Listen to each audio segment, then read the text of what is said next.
भारत माता की। भारत माता की। भारत माता की। दावणಗೆरे ಮತ್ತು ಹಾವೇರಿಯ ಸೋದರ ಸೋದರಿಯರಿಗೆ ನನ್ನ ನಮಸ್ಕಾರಗಳು। मैं ताई भुवनेश्वरी और इस क्षेत्र के सभी पवित्र मठों को श्रद्धापूर्वक प्रणाम करता हूं। साथियों, कर्नाटका ने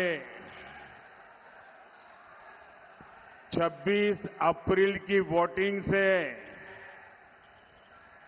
कांग्रेस में कोहराम मचा दिया है। मैं आज हिंदी में बोलूं तो चलेगा ना? आज कोई भाषांतर करने वाला नहीं रखा है, क्योंकि मुझे मालूम है कि आपका मेरे प्रति इतना प्यार है, इतना प्यार है कि आपको शब्दों को कभी समझने की जरूरत नहीं रही है। भाषा हमारे बीच कभी दीवार नहीं रही है। क्यों? हमारा दिल का नाता बन गया है। भाइयों बहनों, 26 अप्रैल को जो मतदान हुआ और कर्नाटका ने, यहां की माताओं बहनों ने, यहां के फर्स्ट टाइमर वोटरों ने जो कमाल करके दिखाया है, पूरी कांग्रेस ऊपर से नीचे तक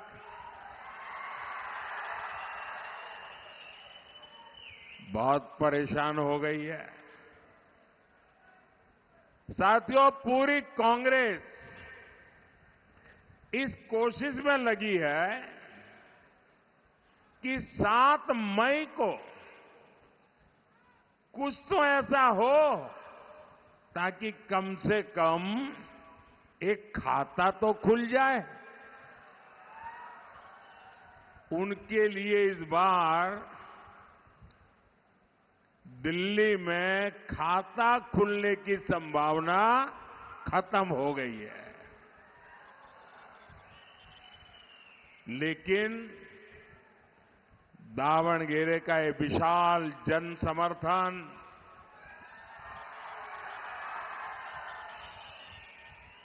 ये बता रहा है कि कर्नाटका की जनता कांग्रेस को उसके पापों की सजा दे करके रहेगी।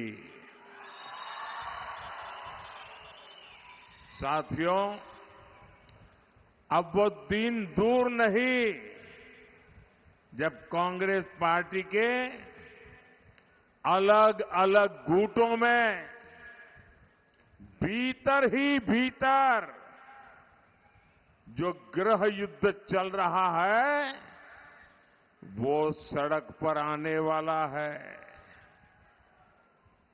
सारे गुट हार का ठिकरा एक दूसरे के सिर पर फोड़ते नजर आएंगे। और इनका तो मुसीबत ऐसी है कि पहले जब भी हार जाते थे तो ईवीएम को टोपी पहना देते थे। क्यों हारे? ईवीएम। डिपॉजिट क्यों गई? ईवीएम। मोदी क्यों जीत गया? ईवीएम। वो दिन रात चुनाव आते ही ईवीएम ईवीएम ईवीएम की माला जपते रहते थे। अब परसों सुप्रीम कोर्ट ने ऐसा चाटा मारा है, ऐसी थप्पड़ मारी है कि अब उनके लिए परेशानी है कि अब तक तो ईवीएम का नाम देकर के अपने कार्यकर्ताओं को मोरल बूस्टिंग के लिए काम कर लेते थे। अब उनकी मुसीबत है, अब ये ईवीएम वाला बहाना भी तो सुप्रीम कोर्ट ने ले लिया। अब हार जाएंगे तो बोलेंगे क्या?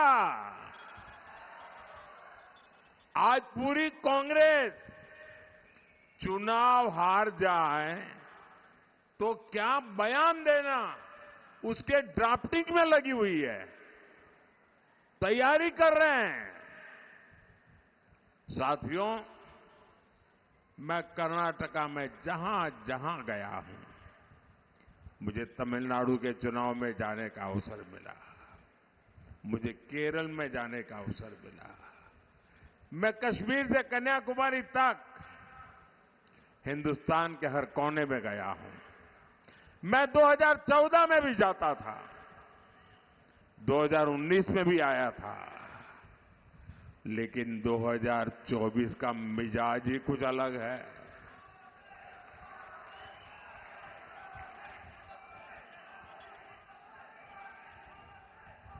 क्योंकि देशवासियों ने 10 साल हर पल मोदी को कसौटी से कसा है,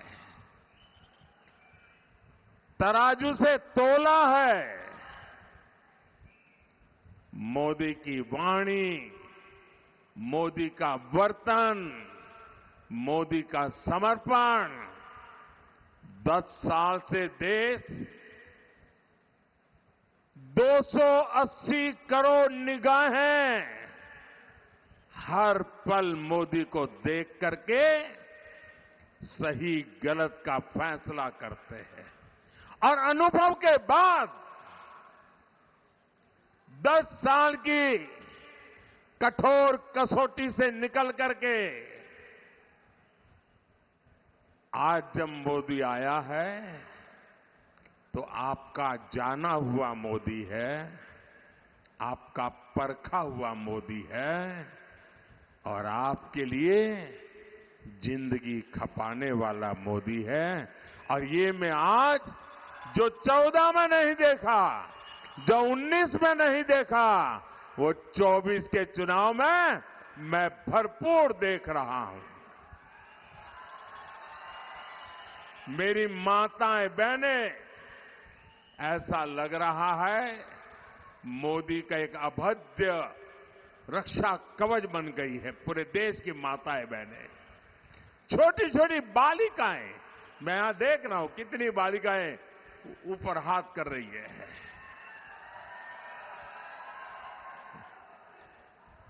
भाइयों बहनों, एक तो राजनीति कांग्रेस के अपने कारनामों के कारण पिछले 70 साल में क्षेत्र बदनाम हो चुका था। उसके बावजूद भी मोदी को इतना प्यार, इतने आशीर्वाद, शायद अनेकों जन्मों का पुण्य है या परमात्मा ने मुझे भेजा है, तब जाकर के ऐसे आशीर्वाद मिलते हैं।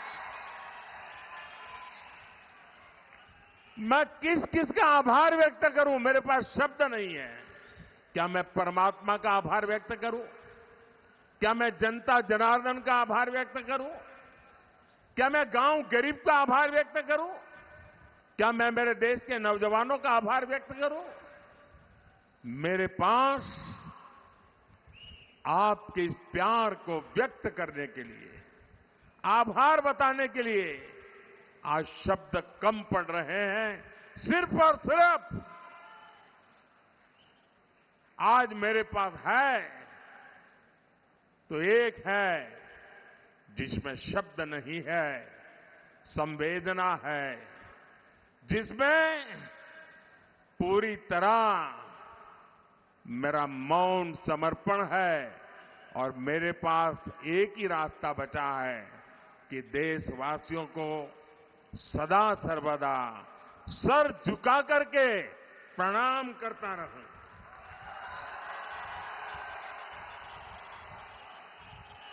नम्रता पूर्वक ये सर झुकाकर हमेशा हमेशा के लिए मेरे देशवासियों को मैं प्रणाम करता रहूं, उनके आशीर्वाद लेता रहूं और न कभी थकूंगा, ये मेरी गारंटी है।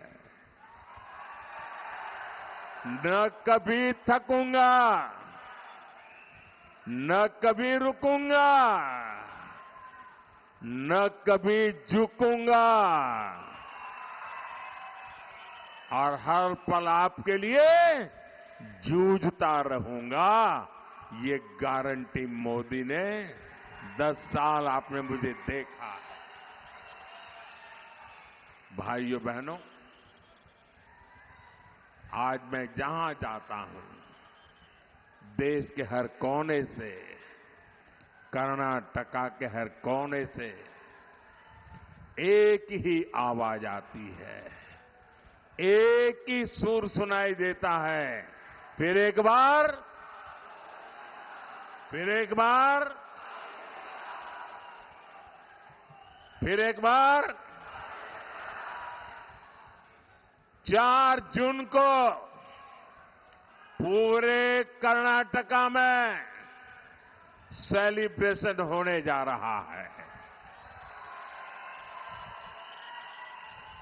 और सेलिब्रेशन ऐसा वैसा नहीं होगा। ये मेरे दावणगेरे में तो स्पेशल बेणे डोसा,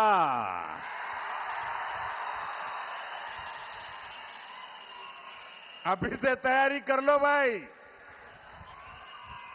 बेणे डोसा की महक बढ़ने वाली है। साथियों, आज एक और बीजेपी सरकार देश को आगे लेकर जा रही है। दूसरी ओर कांग्रेस कर्नाटका को पीछे धकेल रही है।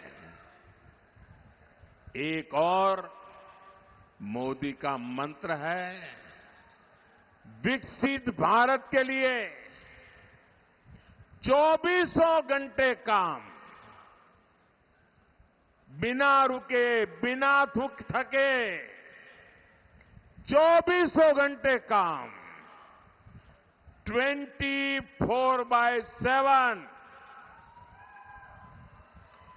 24/7 और 2047।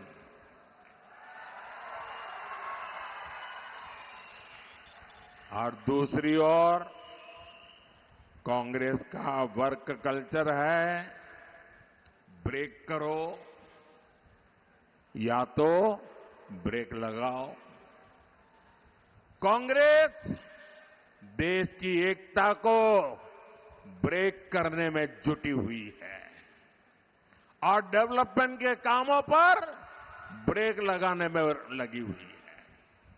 साथियों, बीते 10 वर्षों में एनडीए ने कर्नाटका के विकास के लिए जितना काम किया, येदियुरप्पा जी और बसवराज बोम्मई जी ने कर्नाटका के लिए जो मेहनत की, कांग्रेस उसे बर्बाद करने पर तुली है।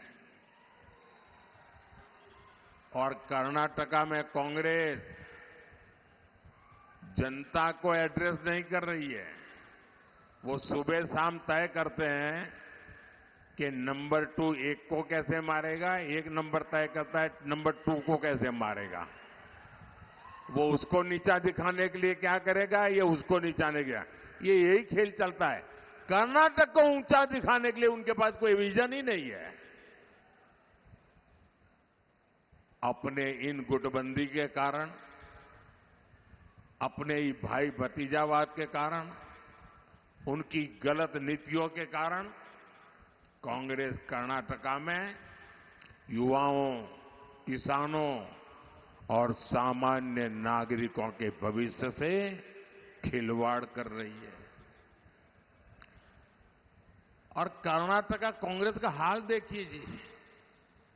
वो जनता को तो समझा नहीं रहे कि अंदर अंदर क्या करते हैं। अच्छा भाई 2.5 साल ये बैठेगा, बाद में 2.5 साल तुम आ जाना। अब ये 2.5 वाले एक दूसरे के पैर काटेंगे कि नहीं काटेंगे। और मैंने तो सुना है कि इंडिया अलायंस वालों ने एक नई फॉर्मूला खोज निकाली है। क्योंकि मैंने एक पब्लिक मीटिंग में पूछा कि भाई इतना बड़ा देश आखिरकार किसको सुपुर्द करे। आज देश 5 साल के लिए जिसके भी हाथ में देना है तो हम सोच विचार कर देंगे कि नहीं देंगे। सोच करके देंगे कि नहीं देंगे। ऐसे ही हाथ बंद करके कोई भी आया तो दे देंगे क्या। दे देंगे क्या। बराबर विचार करेंगे भाई ये देश संभाल पाएगा नहीं संभाल पाएगा, क्या करेगा क्या नहीं करेगा, सारा ट्रैक रिकॉर्ड देखेंगे कि नहीं देखेंगे। अब मैं उनको पूछता हूं बताओ तो सही, आपके पास कौन नाम है जिसको देश के लोग देश उसको सुपुर्द कर सके। कोई नाम है क्या। कोई नाम है क्या उनके पास। आप ऐसे अंधेरे में बिना नाम को वो कुछ भी करें आप स्वीकार कर लेंगे क्या। देश स्वीकार करेगा क्या। भाइयों बहनों, और इसलिए उन्होंने एक फॉर्मूला निकाली है। अब सबको कैसे संतोष देना, और इसलिए 5 साल अगर उनको मौका मिल जाए तो उन्होंने अपने सभी साथी पार्टियों को कह दिया है कि हर एक को 1-1 साल के लिए पीएमशिप मिलेगा। यानी 1 साल 1 पीएम, दूसरे साल दूसरा पीएम, तीसरे साल तीसरा पीएम, चौथे साल चौथा पीएम, 5वें साल 5वां पीएम। मुझे बताइए भाई क्या होगा आपका। क्या होगा मुझे बताइए। क्या आपको ऐसी चीजों से देश का भला दिखता है। आपको आपका भला दिखता है, आपके बच्चों का भला दिखता है। अब ऐसे लोगों के लिए वोट बिगाड़ सकते हैं क्या हम। बिगाड़ वोट बर्बाद कोई कर सकता है क्या। मेहरबानी करके आपका वोट बहुत मूल्यवान है, बर्बाद मत करना भैया, गलती से भी मत करना।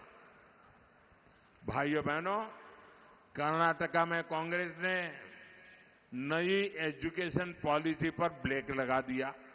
बताइए 30 साल के बाद देश के 20 लाख से ज्यादा लोगों ने मनोमंथन किया। कर्नाटका के ही बहुत बड़े वैज्ञानिक के नेतृत्व में नई एजुकेशन पॉलिसी बनी, लेकिन उनकी वोट बैंक की राजनीति को खुश करने के लिए उन्होंने उसको भी रद्द कर दिया। और इसका बहुत बड़ा नुकसान हमारे देश के युवा पीढ़ी को हुआ है। आपके बच्चों के भविष्य पर इन्होंने ताला लगा दिया है। मेरे भाई बहन, मैं बड़े दर्द के साथ कह रहा हूं, बड़ी पीड़ा के साथ कह रहा हूं। अरे भाई राजनीतिक मतभेद हो सकते हैं, लेकिन हम में से किसी को भी जनता जनार्दन के भविष्य को तबाह करने का अधिकार नहीं है। लेकिन ये लोग, इनको आपसे कोई लेना देना नहीं है।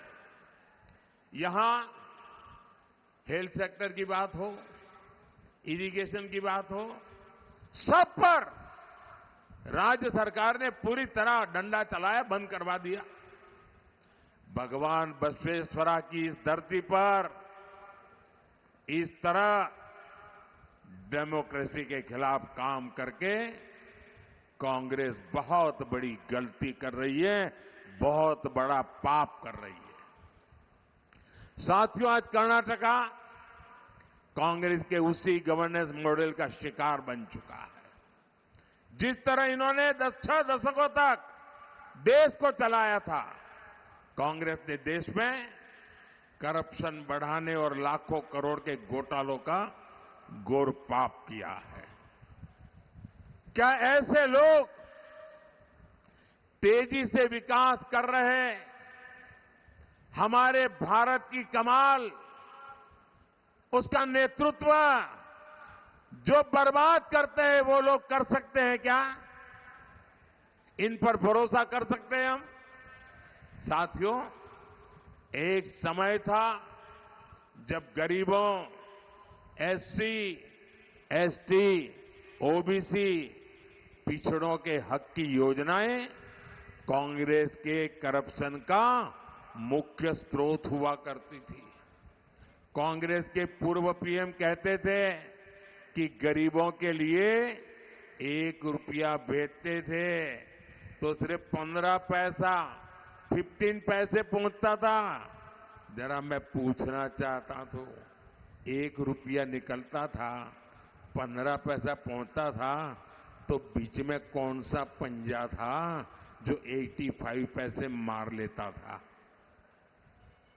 साथियों, यही नहीं, वंचित वर्ग के नाम पर कांग्रेस ने फेक लाभार्थी भी बना रखे थे।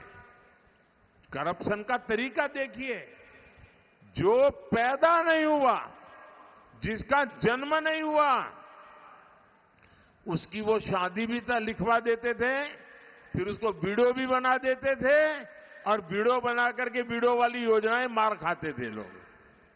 ये करप्शन में मास्टरी थी इनकी। हमारी सरकार ने ऐसे 10 करोड़ नाम निकाले जो पैदा ही नहीं हुए थे लेकिन बेनिफिट ले रहे थे। हमने 10 करोड़ ऐसे झूठे नाम निकाले और इन लोगों की कमाई करने के सारे रास्तों को मैंने ताला लगा दिया है। आप कल्पना कर सकते हैं, जितनी कर्नाटका की कुल जनसंख्या है उससे ज्यादा ऐसे लोग कागजों पे थे जिनका कभी जन्म ही नहीं हुआ था और सरकारी खजाने से पैसा जाता था। कांग्रेस सरकार ये जो जन्मे नहीं ऐसे लोगों के नाम पर हजारों करोड़ रुपए भेजकर बीच में से मार लेती थी और ये पैसे जाते थे ये कांग्रेस की पूरी इकोसिस्टम को, कांग्रेस के बिचौलियों की जेब भरती थी। अब मोदी ने इन योजनाओं को आधार और डायरेक्ट बेनिफिट ट्रांसफर से जोड़ दिया है। बीजेपी ने अब गरीब को उसका हक दिया है। अब मोदी जो पैसा आपको भेजता है वो पूरा का पूरा आपके बैंक अकाउंट में पहुंचता है। मोदी 1 रुपया भेजता है तो पूरे के पूरे 100 पैसे पहुंचते हैं। साथियों, गरीब कल्याण की योजनाओं का सबसे बड़ा लाभार्थी गरीब, पिछड़ा, दलित, आदिवासी और हमारी माताएं बहनें हैं। इसलिए कांग्रेस को जहां मौका मिलता है वो इस वर्ग पर अपना आक्रोश उतारती है। कर्नाटका में कांग्रेस ने एससी एसटी वेलफेयर फंड के 11,000 करोड़ रुपए डाइवर्ट कर दिए जो एससी एसटी समाज के लिए थे। उनको जहां चोरी करने का मौका मिलता था वहां भेज दिया। कांग्रेस इस कोशिश में लगी रही कि एससी एसटी वेलफेयर फंड का पैसा कैसे कांग्रेस करप्शन फंड में ट्रांसफर किया जाए। साथियों, किसानों को किसान सम्मान निधि में 4,000 रुपये कर्नाटका की बीजेपी सरकार देती थी। कांग्रेस ने जैसे ही यहां सरकार बनाई उसने किसानों का ये 4,000 रुपीज भी उस पर ताला लगा दिया, भेजना बंद कर दिया। अब जो मैं दिल्ली से भेजता हूं वो 6,000 रुपया जाता है। कर्नाटका की बीजेपी सरकार ने जो 4,000 दिया था ये कांग्रेस वालों ने मना कर दिया। मैं समझ नहीं पा रहा हूं उनको देश के किसानों से, कर्नाटका के किसानों से क्या दुश्मनी है, क्या नफरत है किसानों के प्रति इनकी। कांग्रेस अब तो कर्नाटका में ओबीसी समाज का आरक्षण भी तुष्टीकरण के लिए, वोट बैंक के लिए बांट रही है। साथियों, 10 साल से दिल्ली की कुर्सी से बाहर बैठी कांग्रेस ने देशवासियों को लूटने के लिए नई नई प्लानिंग कर दी है। अब आपकी संपत्ति को सीधे लूटने के लिए कांग्रेस इनहेरिटेंस टैक्स का आइडिया लेकर के आई है। अभी आइडिया समझने जैसा है। उनके गुरु ने अमेरिका से घोषणा की है और उनके एक वित्त मंत्री 2011 में भी कह चुके हैं। यानी ये क्या चीज लाने वाले हैं, आप चौंक जाएंगे। जो भी हिंदी समझते हैं, वो जो हिंदी नहीं समझते उनको जरूर समझाएं। ये मैं आपकी चिंता करने के लिए बोल रहा हूं भाई। इन्होंने क्या, हमारा देश कैसा है, हर मां बाप जिंदगी भर मेहनत करता है और मन में एक इच्छा रहती है कि जो कुछ भी कमाया है उसमें से कुछ बचाएंगे और मरने के बाद बच्चों के काम आए इसलिए रखेंगे। ऐसा करते हैं कि नहीं करते हैं? हर कोई पैसा बचाता कि नहीं बचाता है? बच्चों के लिए कुछ न कुछ रखता है कि नहीं रखता है? अब इन्होंने ऐसा नियम लाने वाले हैं कि आप कितनी ही मेहनत करो, कितनी कठिनाई से जो कुछ भी जमा किया है वो सीधा सीधा अपने बच्चों को नहीं दे सकते हो। आधे से ज्यादा 55%, 55% ये कांग्रेस वाले आए तो एक ऐसा कानून बनाकर उस पर टैक्स लगा देंगे। आपकी कमाई की हुई पैसों के वो डाका डालेंगे और आप अपने संतानों को आधा भी नहीं दे पाओगे। जिन लोगों ने पूरी की पूरी पार्टी विरासत में अपने बच्चों को सौंप दी, वो आपकी मेहनत से कमाई हुई कमाई, आपकी विरासत आपके बच्चों को देना नहीं देते हैं। साथियों, विकास के लिए ये जो खतरे लेकर के आ रहे हैं, इन लोगों से चौकन्ने रहने की जरूरत है। भाइयों बहनों, मुझे बताइए, किसी भी प्रदेश में अगर लॉ एंड ऑर्डर ठीक नहीं है तो कोई इन्वेस्टमेंट करने आएगा क्या? कोई कारखाना खोलेगा क्या? कोई हिम्मत करेगा क्या? कोई नहीं करेगा। अरे आपके पास गाड़ी है, बंगला है, सुख चैन की जिंदगी है, सब कुछ है, लेकिन शाम को घर के बाहर जाएं और रात को जिंदा लौटेंगे नहीं तो घर का क्या, उस कारखाने का क्या, उन पैसों का क्या? आज कर्नाटका को कानून व्यवस्था की स्थिति गंभीर होती जा रही है और कांग्रेस का ट्रैक रिकॉर्ड कानून का व्यवस्था के विषय में गंभीर रूप से गुनाहित है। ये कर्नाटका हर नागरिक आज असुरक्षा महसूस कर रहा है। कैफे में बम ब्लास्ट हो गया और कांग्रेस घोषणा कर देती है ये तो गैस का सिलेंडर का बोतल फूट गया था। बताओ, ये कर्नाटका के लोगों को क्या समझते हैं? क्या कर्नाटका के लोगों के दिमाग में ऐसा झूठ भर सकते हो तुम? फिर आगे क्या कहा उन्होंने? वो सिलेंडर वाली बात चली नहीं तो फिर दूसरा निकाला और क्या कहा कि ये तो बिजनेस राइवलरी थी और इसलिए बिजनेस राइवलरी में ये फटाका फोड़ा है। आप कल्पना कर सकते हैं, ये तो बम धमाके के ट्रायल शुरू किए हैं। कर्नाटका की जिंदगी को खतरे में डालने का ये खेल शुरू हो चुका है भाइयों। हुबली में दिन दहाड़े कॉलेज कैंपस में एक बेटी की हत्या हो जाए और कांग्रेस उसमें भी वोट बैंक ढूंढती रही।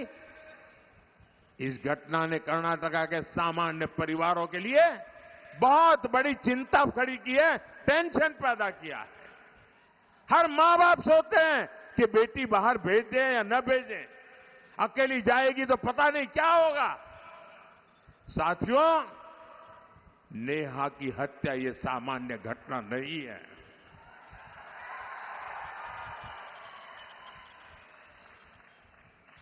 और सरकार में बैठे हुए लोग वोट बैंक की चिंता में डूबे हुए हैं। ये खतरनाक माइंडसेट है। और ये कांग्रेस, पीएफआई, जिस पर प्रतिबंध लगा हुआ है, देश विरोधी कृत्यों के लिए प्रतिबंध लगा है, आए दिन बम धमाके करने की आदि पीएफआई को ये मोदी सरकार ने हिम्मत करके उस पर प्रतिबंध लगा दिया।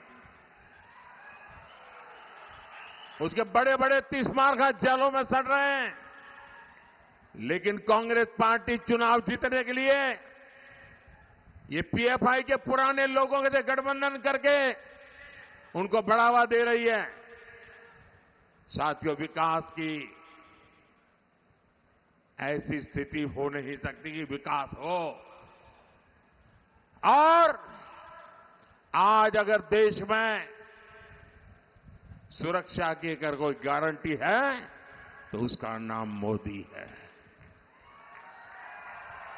विकास की कोई गारंटी है तो उसका नाम मोदी है। भाइयों बहनों, ये मोदी हैं। अब आप 10 साल से मुझे देख लिया है, घर में घुस करके मारता है जी।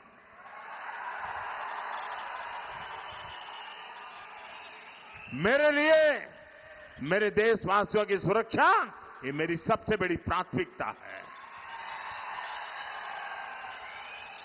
और इन 10 वर्षों में कर्नाटका ने मोदी के विकास की स्पीड भी देखी है और मोदी के विकास का स्केल भी देखा है। 2014 में, यानी इतने दशकों तक कांग्रेस सरकार रहने के बाद कर्नाटका में केवल 25 नेशनल हाईवे थे और आज ये संख्या 47 हो चुकी है भाइयों बहनों। यानी कर्नाटका में हाईवेज की संख्या करीब करीब डबल हो रही है। साथियों, हमारी सरकार ने दावणगेरे को कर्नाटका का स्मार्ट सिटी के रूप में सिलेक्ट किया है। आज स्मार्ट सिटी मिशन के तहत 2000 करोड़ रुपए के प्रोजेक्ट उस पर काम पूरा हो चुका है। दावणगेरे और हरिहरा रेलवे स्टेशन को भी अपग्रेड किया जा रहा है। तुमकुरू से दावणगेरे तक डायरेक्ट रेल लिंक की परियोजना भी बनाई गई है, जिसका लाभ पूरे क्षेत्र को मिलेगा। साथियों, युवा एस्पिरेशन को पूरा करना ये भाजपा की प्राथमिकता है। हमारी सरकार है दावणगेरे में सॉफ्टवेयर पार्क ऑफ इंडिया के सब सेंटर की स्थापना भी की है। इससे यहां के युवाओं को, स्टार्टअप्स को नए अवसर मिलेंगे। आधुनिक इंफ्रास्ट्रक्चर के विकास के दावणगेरे की टेक्सटाइल इंडस्ट्री को भी गति मिलेगी। साथियों, बीते 10 वर्षों में हमने कर्नाटका के विकास के साथ साथ कर्नाटका की विरासत को भी नई पहचान दी है। 7 मई को आपका वोट देश के विकास के साथ साथ कर्नाटका की इस विरासत को भी आगे बढ़ाएगा। बीजेपी ने दावणगेरे से श्रीमती गायत्री सिद्धेश्वरा और हावेरी से श्री बसवराज जी बोम्बाई को प्रत्याशी बनाया है। आप इनको जब कमल दबा करके वोट दोगे ना, आप पक्का मान के चलिए, मोदी की गारंटी, जब आप उनको वोट देंगे ये वोट सीधा सीधा मोदी को पहुंचेगा।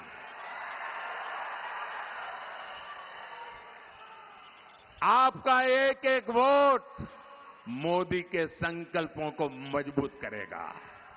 आपका एक एक वोट भारत की मजबूती का आधार बनेगा। और इसलिए मैं आज आपसे आशीर्वाद मांगने आया हूं। मैं आज आपसे कुछ मांगने आया हूं। और मेरा आपको अनुरोध है, गर्मी कितनी ही क्यों न हो, मत का अधिकार का उपयोग पूरा का पूरा कीजिए। पुराने सारे रिकॉर्ड ब्रेक करने वाला मतदान कीजिए। पूरे देश में नाम कमाया जाए इतना मतदान करिए। घर घर जाएंगे, मतदान कराएंगे, पोलिंग बूथ जीतेंगे। अच्छा, मेरा एक काम करेंगे, जरा हाथ ऊपर करके बताइए तो मैं बताऊं। मेरा एक काम करेंगे, पक्का करेंगे। एक काम करना, ज्यादा से ज्यादा परिवारों में जाना, मेरी तरफ से जाना है और जाकर के कहना कि मोदी जी आए थे, मोदी जी ने आपको प्रणाम भेजा है, मेरा प्रणाम पहुंचा देना। हर परिवार को मेरा प्रणाम कह देना। मेरे साथ बोलिए, भारत माता की, भारत माता की, भारत माता की। बहुत बहुत धन्यवाद।